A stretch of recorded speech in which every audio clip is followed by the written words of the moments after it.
Demi kesembuhan anakku.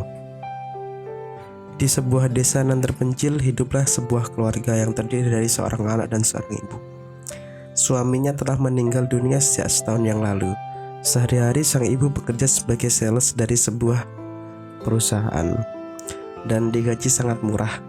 Ya, karena produknya masih minim, belum sebesar brand-brand besar.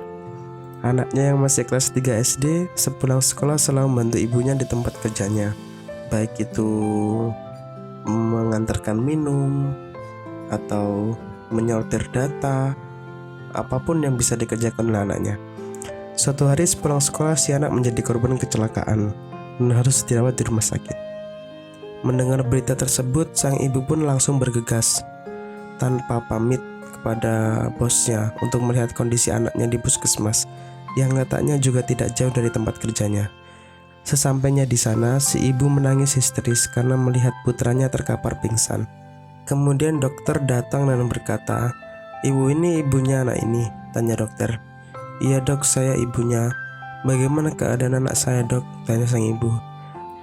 Anak ibu menjadi korban tabrak lari. Keadaannya saat ini cukup parah.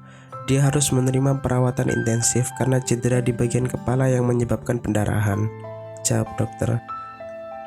Mendengar jawaban tersebut, sang ibu hanya bisa bersedih dan merenung. Di sisi lain, dia juga membayangkan bagaimana mendapatkan uang untuk biaya pengobatan si anak. Keesokan harinya, sang ibu mengunjungi bos di tempat ia bekerja untuk meminta pertolongan dana. Sang bos bersedia, namun dengan satu syarat.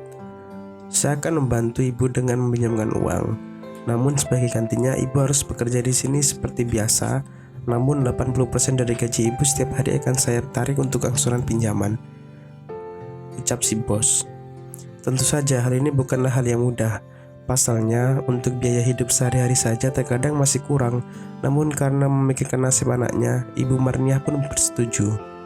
"Baik pak, saya setuju dengan syarat yang bapak ajukan," jawab si ibu.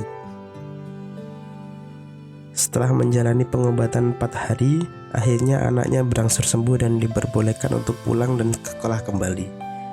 Namun sang ibu juga harus bekerja di tempat lain untuk memenuhi kebutuhan hidup, karena dari tempat pekerjaan semula sudah dipotong sebesar 80% untuk pembayaran angsuran. Ibu akan melakukan apapun untuk kesembuhan anaknya, bahkan itu sampai mengorbankan kesenangan hidupnya sendiri.